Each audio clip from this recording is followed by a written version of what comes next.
अनिल सूद हमारे साथ मौजूद हैं और मोहित हमारे संवाददाता इस वक्त करोल बाग में है, जहां पर वाकई में लोगों का पारा बड़ा गर्म है और साथ साथ विवेक मेरे सहयोगी इस वक्त स्टूडियो में कुछ लोगों के साथ मौजूद हैं। सबसे पहले जरा लोगों की दिक्कतें क्या हो रही हैं, एक छोटी रिपोर्ट, उसका सीधे विवेक के पास चलते हैं। 7-8 दिन से तो इतनी लाइट जा रही है, मतलब किसी का कोई हिसाब किताब ही नहीं है। बच्चे प्यासे मर रहे हैं, हमारे छोटे छोटे बच्चे भी परेशान हो जाते हैं। ये है दिल्ली का दर्द। बिजली की कटौती ने ऐसा झटका दिया कि राजधानी की रफ्तार ही रुक गई। दिल्ली वालों को ना तो दिन में चैन है और ना ही रात को राहत। दिल्ली में पारा 45 से 47 डिग्री के बीच चल रहा है। ऐसे में बिना बिजली के ना तो एसी चल पा रहे हैं और ना ही कूलर, और छूट रहे हैं दिल्ली वालों के पसीने।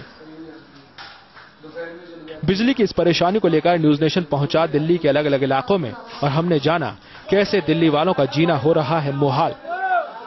न्यू अशोकनगर इलाका भी बिजली की समस्या से बेहद ज्यादा परेशान है। बीते 8 घंटे से यहां से लाइट नदारत है। सूरज आंखें तरेरे हुए है और इधर बिजली नहीं है। लोग बेहद ज्यादा परेशान हैं। जाहिर तौर पर इनसे बात करते हैं, कब से लाइट नहीं आई है? ये कम से कम 2-3 दिन से इतने परेशान हैं। पानी के लिए परेशान हैं। लाइट काहे से जलाएं, पानी बिल्कुल आ नहीं रहा, प्यासे मर रहे हैं लोग और लाइट है ही नहीं। गर्मी के माए बुरा हाल है। कब से लाइट नहीं आई? लाइट 3-4 दिन हो गए हैं, लाइट जो है नहीं आ रही है और लाइट बहुत परेशान कर रही है। लाइट की वजह से पानी भी जो है लोगों को नहीं मिल पा रहा है। इस वजह से जो है ना भारी दिक्कतों का जो है ना सामना करना पड़ रहा है। बच्चों की पढ़ाई जो है, जो ग्रेजुएशन कर रहे हैं या जो प्रोफेशनल कोर्स कर रहे हैं, उनके इस टाइम जो है एग्जाम चले हुए हैं। उन बच्चों को जो है काफी परेशानी हो रही है, क्यों पसीने में जो है अगर वो लिखता है तो वो जो है पसीना टपकता है, वो उसकी लिखाई भी खराब हो जा रही है। सबसे ज्यादा दिक्कत हो रही है गृहिणियों को। दिल्ली में बिजली जाने की सबसे ज्यादा मार जो झेल रहे हैं वो गृहिणियां हैं या फिर बच्चे हैं, क्योंकि उनको घर पर रहना पड़ता है। घर की तमाम काम करने पड़ते हैं, पानी का इंतजाम करना पड़ता है। जो पंखों की हालत है वो इसी स्थिति में, ज्यादातर पंखे तो लगे हुए हैं लेकिन इसी स्थिति में रुके हुए पंखे दिल्ली में नजर आते हैं, क्योंकि बिजली की कटौती इतनी हो रही है जितनी लोगों का कहना है कि कभी नहीं हुई। घर में आप रहती हैं, कितनी परेशानी होती है? बहुत परेशानी होती है। पानी भी नहीं आता टाइम पे, कुछ नहीं आता, कपड़े आदि बिचारे पड़े रहते हैं और पीने के पानी की भी दिक्कत होती है। जब लाइट ही नहीं आएगी तो पानी कहाँ से आएगा? पानी भी नहीं आ पाता। तो ये कपड़े जो हैं ये धोने के लिए रखे हैं, कब से पड़े हैं, कब से नहीं धुले? ये कल के पड़े हुए हैं। कल से ये कपड़े पड़े हुए हैं। और ये पानी टैंक नहीं भर रहा ऊपर आपका? नहीं भरता ही नहीं है। जो कभी कभी भरता है, कभी कभी नहीं भरता। जो कभी लाइट आती नहीं है, कभी नहीं आती। क्या करें बताओ, ऐसी परेशानी में टाइम कट रहा है। दिक्कतों से दुकानदार और बिजनेसमैन भी प्रभावित हो रहे हैं। बिजली की कटौती की वजह से कई जगह उद्योग धंधे प्रभावित हो गए हैं। जितना काम पहले 2-3 घंटे में पूरा हो जाता था, अब उसे पूरा करने में 6 से 7 घंटे लग रहे हैं, और वो भी तब जब काम के वक्त बिजली आती रहे। काम में बहुत डिस्टर्ब हो रहा है। क्या, कैसे? बिजली का क्या इस्तेमाल है आपका? बिजली का काम है प्रेस से। जब तक बिजली नहीं रहेगा तो लाइट नहीं रहेगा, काम नहीं हो पाएगा। फ्रिज भी ठंडा नहीं है, दूध फट जाता है बार बार, 4-5 बार दिन में फट जाता है थैली। नुकसान बहुत ज्यादा हो रहा है। कितना असर पड़ रहा है धंधे पर? सर बहुत ज्यादा असर पड़ रहा है, आधी सेल नहीं हो रही। सरकार की माने तो वो हर मुमकिन कोशिश कर 2 हफ्तों में इस संकट से निपट लेगी, लेकिन इन 2 हफ्तों में बिजली की कटौती और गर्मी का सामना जनता कैसे करेगी, इसका जवाब किसी के पास नहीं है। Team news nation. हम उम्मीद करते हैं आरती जी आप इन रिपोर्टों को जरूर देख रही होंगी और सुन रही होंगी कि लोग क्या कह रहे हैं। पीने को चाय नहीं है, दूध फट जाता है। आते हैं आपके पास, जरा चलते हैं हमारे सहयोगी विवेक। विवेक, क्या हाल है यहाँ पर भाई? बिल्कुल, दिल्ली के अलग अलग इलाकों से लोग हैं मेरे पास, काफी परेशान नजर आ रहे हैं जब से मैं बैठा हूँ। आइए जानते हैं क्या कहना है, क्या कहेंगे आप? बिजली की वजह से कई चीजों में रुकावट है, जैसे है ना हमारी जॉब पे भी बहुत ज्यादा असर पड़ रहा है।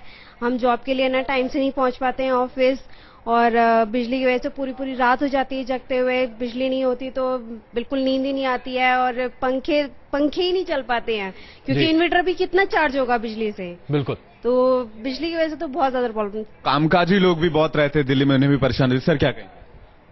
हर साल जो है मई और जून का महीना आता है, और इस साल जो आने पे, क्योंकि दिल्ली का कोई माई बाप है नहीं, उस वजह से जो है ये बुरा हाल हो गया। क्योंकि कोई कंट्रोल है नहीं किसी का कि बिजली का अगर शिकायत भी करने जाएंगे तो कहां जाएंगे। जब दफ्तर में जाते हैं वहां पे कल उसने तार निकाल रखी थी। दिलशाह गार्डन में कल 7 घंटे बिजली नहीं आई है। तो वहां पे जब रात को एक पेड़ गिर गया और 2 खंभे टूट गए तो रिपोर्ट कराने गए, तो एक आदमी वहां बैठा था, उसने भी उसकी तार खींच रखी थी। तो अब बताओ क्या करें। वो कहते जी एक दिन पहले यहाँ लोग आ गए थे और हम जाके छुप गए पुलिस स्टेशन में जाके। बिजली तो है नहीं, सुनवाई भी नहीं हो रही, एक आध और रिएक्शन ले लेते हैं। आप बताइए सर क्या कहेंगे। मैडम आप बताइए। देखिए, बिजली ना होने से घर में सबसे बड़ी प्रॉब्लम बच्चों को होती है, बीमार बुजुर्गों को होती है। इन्वर्टर भी चार्ज नहीं हो पाते, इस वजह से बीमारी में लोग ज्यादा परेशानी है। मेरे ही घर में मेरे हस्बैंड बीमार हैं, इन्वर्टर काम नहीं कर रहा क्योंकि लाइट नहीं है, चार्ज नहीं हो पा रहा। हार्ट पेशेंट है, शुगर पेशेंट है, उनको इतनी दिक्कत है कि ना हम कहीं बाहर ले जा पाते हैं, ना हम घर में उनकी केयर कर पा रहे हैं। तो काफी दिक्कतें आ रही है। विवेक जरा रुकते हैं, जरा चलते हैं। अब बहुत देर से हमारे तमाम नेता लोग बहुत आराम से बैठे हैं। क्या कह रही हैं आरती जी, क्या कोई इलाज है, क्या कोई जादुई छड़ी है? 15 दिन में क्या कर लेंगे आप लोग? नहीं, देखिए ये जो जनता है जी, ये हमारी जनता है और इनका अधिकार है। हम भी इसी जनता के हिस्से हैं और जनता की परेशानियां हमारी परेशानियां हैं जी। और इसी कमिटमेंट के साथ हम आए हैं। मैं बस इतना ही बड़ी संवेदनाओं के साथ कहना चाहूंगी, निवेदन के साथ कहना चाहूंगी कि हमें आए हुए अभी ठीक 14 दिन हुए हैं और ये समस्या पिछले 6 दिन से हुई है ज्यादा। और इस 6 दिन में 3 बार सेंट्रल मिनिस्टर पावर के उन्होंने अपना पूरा एक्शन प्लान बना लिया है।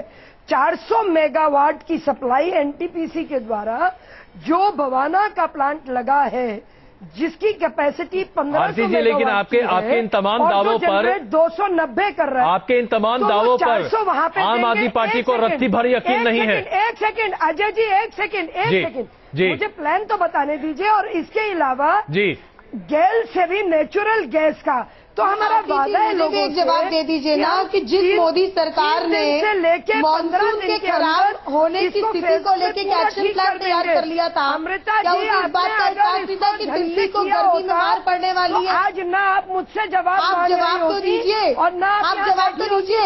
आप खराब मानसून की प्लानिंग तो कर रहे हैं, आपके पास जादुई छड़ी मानसून अगर खराब आता है उसके लिए तो पड़ी है, लेकिन आज आप अपनी जिम्मेदारी से पीछे हट रहे हैं। आज भी आप लोग ऑपोजिशन की तरह बात कर रहे हैं, आप एक जिम्मेदार सरकार की तरह बात नहीं कर रहे हैं। अच्छा, आप दोनों के बीच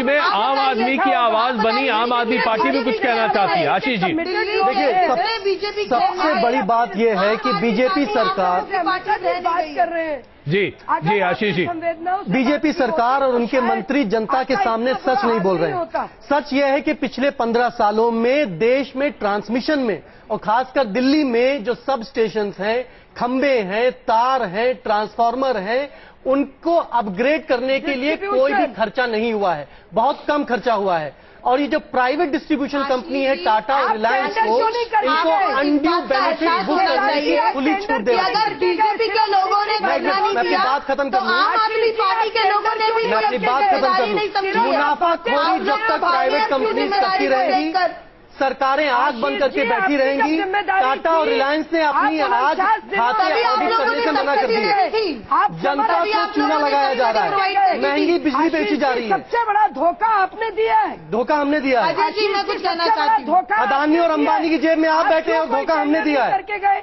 अदानी और अंबानी की जेब में आप बैठे हैं और धोखा आम आदमी पार्टी ने दिया है। आप बवाना की बात कर रही हैं, वहां से और लाने की। बवाना में 9.5 रुपए पर यूनिट आप पेमेंट कर रहे हैं। 9.5 रुपए पर यूनिट। किसकी जेब से पैसा जाएगा? कौन किसकी जेब से पैसा लेगी? जनता की जेब से पैसा लेगी। आशीष, मैं इस चर्चा को वापस जरा दिल्ली पर लेके आऊं। देखिए, राजनीति बहुत हो रही, लेकिन आज जनता सिर्फ जवाब चाहती है। क्या आप में से कोई ये बता सकता है कि अगले 15 दिन में क्या वाकई में दिल्ली में बिजली कटनी बंद हो जाएगी? अगले 2 दिन में बीजेपी ये ऐलान करे कि वो दिल्ली में चुनाव करा रही है और दिल्ली की जनता को एक चुनाव से बिजली आ जाएगी। आशीष जी चाहिए। आशीष जी, क्या चुनाव से बिजली आ जाएगी? कि चुनाव कराने जा रही है। आशीष जी, क्या चुनाव से बिजली आ जाएगी? चुनाव से ईमानदार और जवाबदेह सरकार तो आएगी। ईमानदार जवाबदेह सरकार तो आएगी। चुनाव आशीष जी, ये बात वाकई में समझ में नहीं आती। सर, ईमानदार और जवाबदेह सरकार देनी पड़ेगी। आपके पास 49 आशीष जी कांग्रेस मैं आप सबों से क्षमा चाहूंगा। एक मिनट प्लीज, एक मिनट आशीष जी, 49 दिनों आपकी सरकार थी जी, रेवड़ी बांटने के अलावा आपने कोई ठोस काम नहीं किया। बिल्कुल नहीं सर। देखिए, अगर आज चलिए आपकी सरकार सिर्फ माफी मांगती दिखाई देती रही। सर मैं आपसे हर समय माफी मांगते दिखाई देते रहे। एक सवाल करता हूँ, सिर्फ एक सवाल करता हूँ। बिल्कुल, हमारी सरकार ने कहा कि टाटा और रिलायंस के खातों का ऑडिट होना चाहिए। आज टाटा और रिलायंस से दोनों ने ऑडिट से मना कर दिया और कांग्रेस और बीजेपी दोनों खामोश। अगर बुरा मत मानिएगा सर, प्लीज एक सेकंड, अगर आप बुरा न माने आशीष जी, अगर आप लोग को जनता का इतना ही सुख था और जनता के बारे में इतना ही ध्यान था तो अपने अहम के आगे अपनी सरकार नहीं गिराते। हम जन लोकपाल बिल लाना चाहते थे। चलिए, ये जो आप मान लीजिए आप उस समय जनता नहीं जन लोकपाल के लिए काम कर रहे थे। चलिए, मैं सर ये लूट रुकेगी नहीं तब तक जनता की कोई ये लूट आप रोक सकते थे, आपने छोड़ दिया। हमने छोड़ा नहीं, बिल्कुल आपने छोड़ दिया। चलिए, मैं जरा सार्थक तरीके से दिशाहीन लोग हैं आप। बिल्कुल, चलिए जरा इस पर एक मिनट प्लीज, क्योंकि अंबानी में नहीं। एक सेकंड, नहीं देखिए, एक सेकंड, आइए जरा मुद्दे पर बात करते हैं। अंबानी और अडानी इस देश में बिजली नहीं ला के देंगे आपके घर में। वही बिजली ला रहे हैं। नहीं आशीष जी, अगर अंबानी अडानी बिजली ला रहे होते तो आपके और सबके घर में बिजली होती। चलिए, मुद्दा यहाँ कुछ और है, आप मुद्दे को भटका रहे हैं, आशीष जी। आइए जरा मुद्दे पर आते। शैलजा जी, आप लोग इस मुद्दे को हल्का कर रहे हैं। एक सेकंड ममता जी, आइए जरा कुछ उन लोगों से बात करें जो दरअसल सरकार वाकई में चला रहे हैं या चला चुके हैं। शैलजा जी, मैं बहुत संक्षेप में आपसे जानना चाहूंगा। मैं जानता हूं कि आपके पास हम बहुत कम आ पा रहे हैं, लेकिन क्या वाकई में इस बिजली संकट से बाहर निकलने का अगले 1 हफ्ते 2 हफ्ते में कोई रास्ता है? जरूर रास्ता है, और थोड़ा सा शांति से अगर आप मुझे बात करने दें तो मैं आपको समझा देती हूँ। देखिए, केंद्रीय सरकार ने वो जो अरेंजमेंट की है कि एनटीपीसी को जो गैस जाता है वो दिल्ली को दिया जाएगा थोड़े दिन के लिए, उससे कुछ तो राय मिल जाएगी। दूसरी जो बात है कि जो उन्होंने कहा है कि वो कुछ ट्रांसमिशन लाइंस है, कुछ टावर्स है, उनको जल्दी से जल्दी उनको ठीक कराना है, दुरुस्त करना है। उन्होंने मोबाइल ट्रांसफार्मर का जो प्रबंध किया है उससे फर्क पड़ेगा। पर जैसे पहले दिन मुख्य सचिव दिल्ली ने, मैं भी मुख्य सचिव थी, मैं कैबिनेट सेक्रेटरी कभी नहीं थी, तो ये भी मैं आपके व्यूअर्स को बताना चाहती हूँ।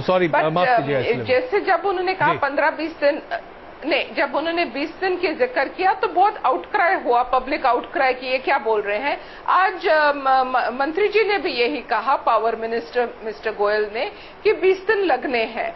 अब ये स्टॉर्म से जुड़ी हुई चीज है और इसको कंफ्यूज नहीं करना चाहिए लॉन्ग टर्म प्लानिंग से।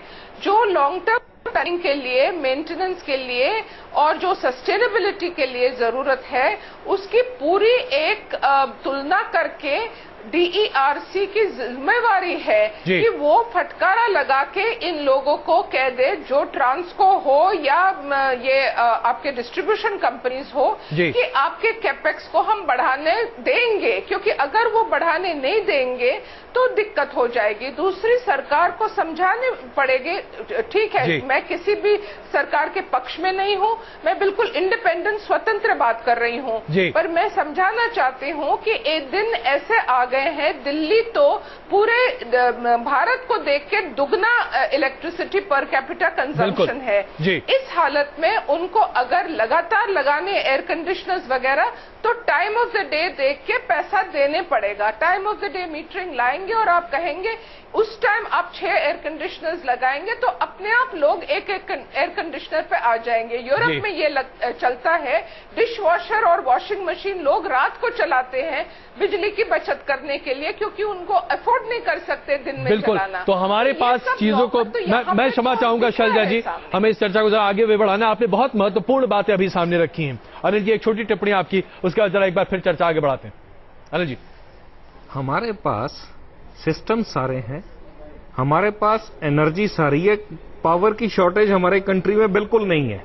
ये एक मिसकंसेप्शन बना हुआ कि पावर शॉर्टेज है, सिर्फ हमारी कमी है रेगुलेटरी मैकेनिज्म की, हमारी फेलियर है इसको कंट्रोल करने की। चूंकि जो रेगुलेटर जो है एक रिटायरमेंट बर्थ बन गई है to accommodate unfit people. Unfortunately, I am sorry to say, with due respect to the members. Number 2, जो कि काम के इन्होंने खर्चा किया है इंफ्रास्ट्रक्चर के ऊपर जी, उसका भी इन्होंने आज तक डीईआरसी ने कुछ चेक नहीं किया, कहीं कोई अकाउंटेबिलिटी नहीं है डीईआरसी। तो अगर मैं बहुत मोटे तरीके से आपकी बात को रखूं अनिल जी, तो हम दरअसल यहां पर पैसे तो बाहर हैं, लेकिन उसकी अकाउंटिंग हमारे पास है। चलिए अब इसी मुद्दे को लेकर जरा जनता के बीच में चलते हैं। मोहित, करोल बाग में लोग मारने, वहां पर जो सब स्टेशन है वहां पर लोग भाग जाते हैं, क्या स्थिति है वहां पर अभी? देखिए अजय जी, अगर बिजली की बात कर ली जाए तो जब भी करोल बाग की जनता हो या दिल्ली की पूरी जनता हो, सियासत शुरू हो जाती है। सियासी दल एक दूसरे पर जवाबदेही डालने की कोशिश करते हैं, लेकिन क्या हालत है करोल बाग में, खुद ही लोगों से जान लेते हैं। सबसे पहले मैं आपके पास आऊंगा, ये बताइए बिजली की क्या हालत है करोल बाग के एरिया में? बिजली कम से कम 4-5 बार दिन में कटती है, आधा घंटा पौना घंटा, बीच में इतनी दिक्कत आती है कि छोटे बच्चे परेशान हो जाते हैं, ना तो वो पढ़ाई कर पाते हैं ना ही वो कुछ कर पाते हैं। और समझे नहीं। मैं आपसे भी जानना चाहता हूँ, ये बताइए कि बच्चे पढ़ने आप क्या करते हैं? और बहुत परेशानी है, मेरा छोटा सा बच्चा बेबी है, गर्मी के मारे बड़ा तड़पता रहता है। मैं खुद ही सोच रहा हूँ कि इन्वर्टर भी लगाएंगे तो कहाँ से इन्वर्टर भी पूरा नहीं कर पाएगा, कितनी देर चलेगा, 4 से 5 घंटे। लाइट तो बहुत बाग में अभी रहते हैं, आप क्या बताएंगे? बिजली की वजह से क्या पानी की भी समस्या उत्पन्न हो जाती है या कुछ और क्या क्या समस्या उत्पन्न हो पाती है? सर, छोटे बच्चे से लेके अगर आप बड़े बच्चे या बुजुर्गों से भी बात करेंगे ना इस विषय में आप, तो कहने की जरूरत नहीं है कि लाइट कितना दिल्ली के अंदर परेशान कर रही है। बिना लाइट के आप बिना बिजली के आप पानी नहीं ले सकते, क्योंकि आप खुद देखिए कितनी ऊंची ऊंची मंजिलें हैं, पानी चढ़ाने के लिए बिजली बहुत जरूरी है। बिल्कुल, ये एक समस्या नहीं है, पानी की समस्या भी उत्पन्न हो जाती है। अगर बिजली की समस्या होती है तो सबकी जवाबदेही जिस रूप में तय होनी चाहिए सियासी दलों की और नेताओं की, वो यहाँ दिखाई नहीं देती। जब भी जनता बिजली मांगती है अजय जी, तो वहां पर आरोप प्रत्यारोप का दौर शुरू हो जाता है। बिल्कुल, बहुत धन्यवाद इस बातचीत के लिए। आरती जी, मैं फिर आप ही से शुरुआत करता हूं। आपकी अगुवाई में केंद्र में सरकार है और लेफ्टिनेंट गवर्नर अभी सरकार चला रहे हैं दिल्ली में। ऐसी सूरत में दिल्ली वासियों को राहत 15 दिन का वक्त आप ले रही हैं। जाहिर सी बात है, अभी आपने शैलजा जी की बातों को सुना है। यह मामला दरअसल आंधी की वजह से आए हुए ट्रांसमिशन लाइंस के डिस्ट्रप्शन का ज्यादा है। यह मैनेजमेंट पहले हो सकता था। एलजी का काम केंद्र सरकार के मातहत है, यानी कि पिछले 15 दिनों में चीजें ठीक नहीं हुई हैं। इसकी जिम्मेदारी तो आप ही को लेनी पड़ेगी ना। इसके लिए आप कांग्रेस या आम आदमी पार्टी की सरकार को कब तक जिम्मेदार ठहरा सकती हैं? अजय जी, पहले हम अपने फैक्ट्स क्लियर कर लें जी कि 30 तारीख को स्टॉर्म आया। जिस स्टॉर्म की आप बात कर रहे हैं, ट्रांसमिशन लाइंस की बात कर रहे हैं जी। 30 तारीख को स्टॉर्म आया है। 30 तारीख से आज 10 दिन होते हैं जी, 11 दिन मान लीजिए। इसमें एलजी की रिस्पॉन्सिबिलिटी और उसके अलावा जो हमारा केंद्रीय सरकार है जी, केंद्रीय सरकार ने इतनी जबरदस्त रिस्पॉन्सिबिलिटी निभाई है कि बिजली नहीं है आज पे जो टेम्परेरी, एक सेकेंड, टेम्परेरी लाइन्स को मत निभाइए। आप 11वें दिन प्रेस कॉन्फ्रेंस कर रहे हैं, बात को बताएंगी। आप तूफान के 11वें दिन प्रेस कॉन्फ्रेंस करके टेम्परेरी सिस्टम में एक लाइन चलती है, मुझे ये बताइए 2 लाइन चलती है, तो सिस्टम वैसे ही आधा हो गया। गोयल जी कहाँ गए? अमृता जी बीच में न बोले तो ज्यादा अच्छा है। सबसे बड़ी बात है अमृता जी, बीच में मत बोलिए। आज ऑफिसर को तलब करने के लिए उनको 11 दिन। अब मैं आपके शो में तो आई नहीं हूँ अमृता जी, जो मैं आपको जवाब दूंगी। मैं तो जवाब अजय जी को दूंगी, आपके शो में नहीं आई हूँ। जिस दिन मैं डिसाइड करूंगी आपके शो में आने का। अमृता जी एक मिनट, अमृता जी एक मिनट प्लीज। आरती जी, जरा अपनी बात पूरी तरीके से कह लीजिए जी, बताइए। एक सेकंड अमृता जी प्लीज, अमृता जी एक मिनट जरा बात सुन लीजिए, वरना हम सार्थक चर्चा नहीं कर सकते। हमारे पास मुश्किल से 5 मिनट बचा है, प्लीज जी। 3 टावर ग्रिड गिरे बड़े, उस 3 में से एक को परमानेंट ठीक कर दिया गया, 2 अभी टेम्परेरी ठीक हो रहे हैं। 2 में जो टावर्स होते हैं उसमें जो 2 लाइन आरती जी, अगर मैं आप ही की बातों को सुन रहा हूँ, आरती जी, मैंने आपसे बस सीधा सवाल पूछा, आप ही की बातों को सुन रहा हूँ।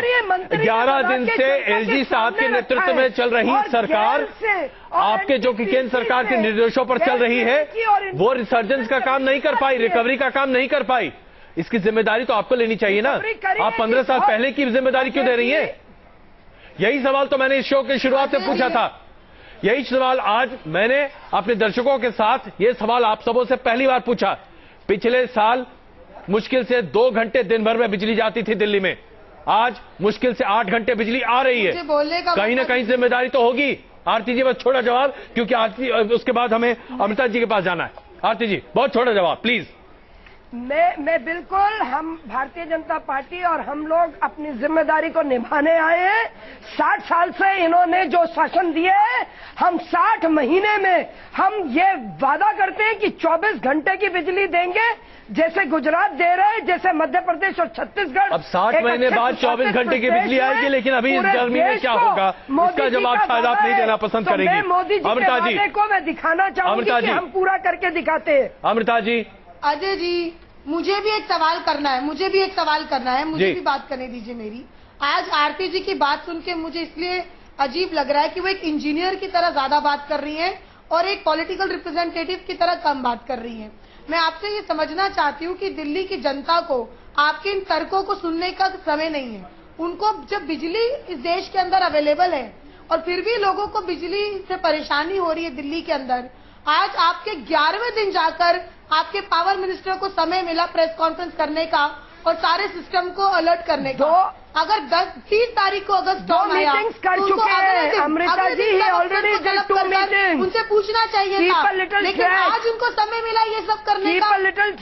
ऑलरेडी डिड 2 मीटिंग्स के अंदर बिजली जो लाइफ लाइन है, दिल्ली के अंदर बिजली जिसे हम लाइफ चलिए, यानी कि कुल मिलाकर बात वही है कि मेरी शर्ट तुम्हारी शर्ट से ज्यादा सफेद। आशीष जी, सिचुएशन नहीं है, इस सफेदी की धुलाई में आप भी हिस्सा लेना चाहेंगे? देखिए, जब तक जिम्मेदारी रखिए, देखिए जब तक सफेदी या मैं इन सब बातों में नहीं जाऊंगा, जब हमारा फर्ज है देश की जनता को सच बताना। बिजली की क्षेत्र में ऊपर से नीचे तक लूट है।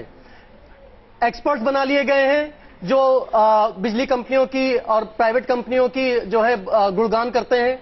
बिजली कंपनियां अपनी बुक्स को ऑडिट नहीं कराती हैं। कोयला मंत्रालय के बाहर जो पान बेचते थे, पान की पुड़िया लेके कोयला मंत्री, मैं आप भ्रष्टाचार की लंबी बात करेंगे। मैं आपसे सीधे पूछूं, इस बार केजरीवाल कितने मीटर काटेंगे? जनता के पैसे पानी की तरह बहाए जा रहे हैं, लेकिन उन अरविंद केजरीवाल कितने लोगों के मीटर के कनेक्शन काटेंगे, ये बताइए। ऐसा है, जब तक कि बिजली के क्षेत्र में ऊपर से नीचे तक सुधार नहीं होगा। आप अरविंद केजरीवाल का मजाक उड़ा लीजिए, लेकिन हम भ्रष्टाचार, मिस गवर्नेंस के खिलाफ बोलते रहेंगे। बिजली के क्षेत्र में पिछले 15 सालों से सिर्फ लूट चल रही है। बनवाया है। मुझे अपनी बात पूरी कर लेने दीजिए। कोयला घोटाला हो, तार काटने से बिजली की समस्या नहीं हल होगी। बिल्कुल सही बात है, बिल्कुल सही बात है, लेकिन दिल्ली की जनता ये पूछना चाहती है कि महंगी बिजली, पहले सड़कों पे, आज तो आप सड़कों पर नहीं उतर रहे, झोपड़ी में रहने वाले कांग्रेस पार्टी और जनता सड़कों पर उतरी हुई है। अगर धरना प्रदर्शन कर रही है तो कांग्रेस करिए, बहुत अच्छी बात है। कर रही है। ये 15 साल जब दिल्ली की सरकार चला रही तब धरना प्रदर्शन क्यों नहीं? ये डिबेट इसी तरीके से चलती रहेगी। मैं आप सबसे क्षमा चाहूंगा, लेकिन आज गुजारिश हर किसी से वही है, चाहे सरकार हो या तमाम राजनीतिक दल, भाई बिजली दे दीजिए प्लीज, हमें सोना है। बहुत धन्यवाद इस चर्चा में शामिल होने के लिए।